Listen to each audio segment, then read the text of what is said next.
আসসালামু আলাইকুম গাইস, সবাই কেমন আছেন? আমিও অনেক ভালো আছি।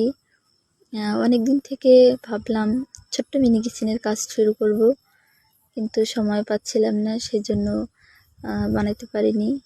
আজকে চলুন আপনাদের সাথে শেয়ার করি আমার ছোট্ট মিনি কিচেনের ঘর। প্রথমে হচ্ছে আমি কোথায় বানাবো সেই চিন্তা ভাবনা করে পাচ্ছিলাম না, তাই পরে ভাবলাম ছাদে জায়গা আছে, তাই ছাদে আমার ছোট্ট মিনি কিচেন কাজ শুরু করলাম। এখন অনেক মাটির প্রয়োজন, কোথায় মাটি পাবো ভেবে পাচ্ছিলাম না, তাই দেখলাম আমার অনেকগুলো ফুলের টব পড়ে আছে, এখান থেকে মাটি নিয়ে তারপরে হচ্ছে আমি আমার ছোট্ট মিনি কিচেনের কাজ শুরু করলাম। ছাদে একপাশে যেখানে রান্নাঘর তৈরি করব ওইখানে হচ্ছে একপাশে দেয়াল ছিল, তাই ওই পাশে আর কোনো বেশি কষ্ট হয়নি।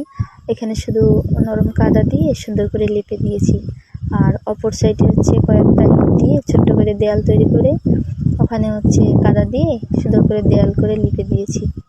এখন হচ্ছে চুলা তৈরি করব। চুলা তৈরি করার জন্য প্রথমে অনেকটা কাদা দিয়ে সুন্দর করে একটা শেপ তৈরি করছিলাম, তারপর হচ্ছে দুটো বোতল দিয়ে সুন্দর করে শেপটা তৈরি করে চুলাটা কমপ্লিট করছিলাম। কথা বলতে বলতে আমার চুলার কাজ প্রায় কমপ্লিট। এবার উপরের অংশটা সুন্দর করে প্রসেসিং করে লিপে দিলাম।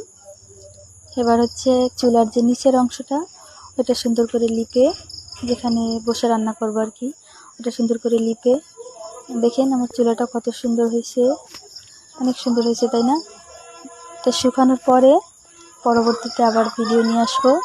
আজ এ পর্যন্ত, সবাই ভালো থাকবেন, আল্লাহ হাফেজ।